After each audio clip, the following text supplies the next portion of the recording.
Yo, what's up everybody? Hope you're all having a great start to the week. So what I'm going to go through is just how important foundations are. Foundations are so important in every single thing that you do, and that's including even different sports. Foundations are so important. So foundation nutrition and training are what's really important. And here's going to tell you why, right? I'm just going to tell you a little story. Don't get bored, right? So many years ago, there was a guy born in Holland. His name was Johan Cruyff, right? He was a football coach. He was a football player, and he's a football coach. So if you're a football fan, you probably know him. He's dead now, Lord arrest him, right? But the thing about Johan Cruyff was that Johan Cruyff went on to manage Barcelona, play for Barcelona, created all the foundations in the Barcelona, this team that you see all the time, the foundations in Holland.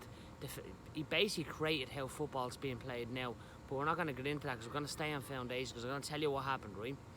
So a couple of years back, Johan Cruyff was out of the Ajax, and he went over to the Ajax Academy, and what happened was they were playing a team called FC20, right? Now FC20 like wiped Ajax off the pitch, and Cruyff goes, what sort of performance is this? Like, what's going on with the Ajax? Now Ajax were after being taken over by a team with loads of money, right? Or by investors with loads and loads of money. And the investors with loads of money, what did they stop doing? They started trying to invest money into the club and thought that money was a solution to making Ajax better. But it wasn't, because what happened was Cruyff put his foot down. He stopped it right away.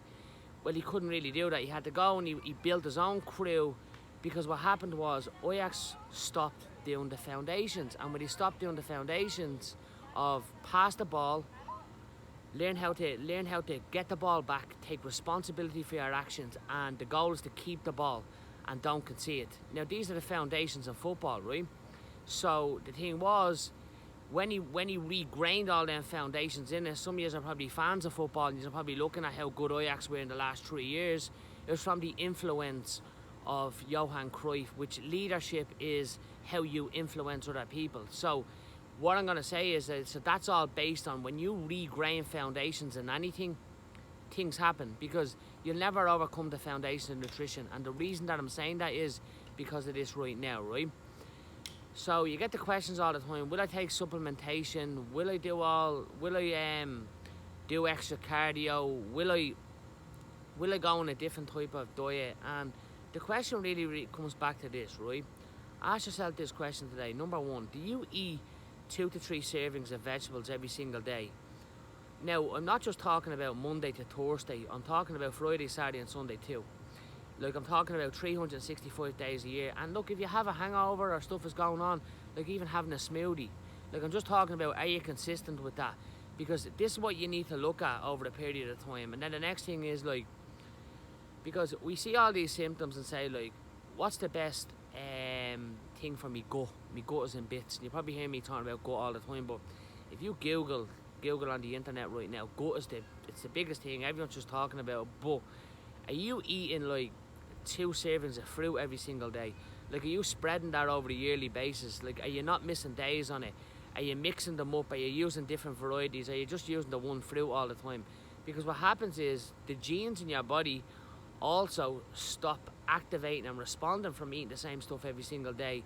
So it can actually make you worse eating the same food every day than it can actually enhance anything. And that's being honest with you, because when you do eat different fruits and different vegetables, they do express different genes in your cells, right?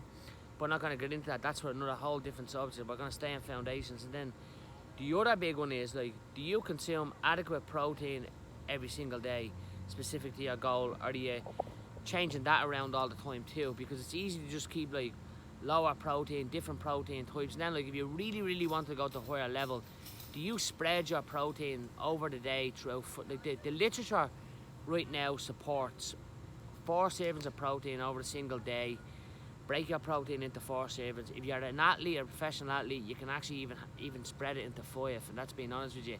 And it does give you more. It does give you great benefits, but you can also, it's about including it over the day. But we're not going to get into that right now. Then the other most important thing, are you hydrated every single day? Like, are you drinking water regularly? Are you drinking like 2 to 3 litres of water every single day? And then the other indicator for knowing if you're hydrated is, are you feeling thirsty? Because you're feeling thirsty, and you could be actually sometimes we get mixed up with thirst and hunger cravings, like meaning, so when you're not drinking water, what happens is it's also a stress response to the body. So what happens is your body will rise, like, so stress will rise in your body, and what will happen is you'll start to crave foods to lower that stress. Now, the chances are that you might just need to drink water. So ask yourself today, are you drinking water? So then the other most important thing in the habit is, are you consuming then adequate carbohydrates for training, and are you consuming good quality fats every single day? Like, are you consuming some sort of omega-3? Are you consuming some sort of, like, types of oils specific to different types of fat content? Because, like, not all fat is created equal either. Now, when you consume these habits, so think of that again. I'm just going to go through vegetables, fruits, proteins, carbohydrates, and quality fats, and then also hydration is so important.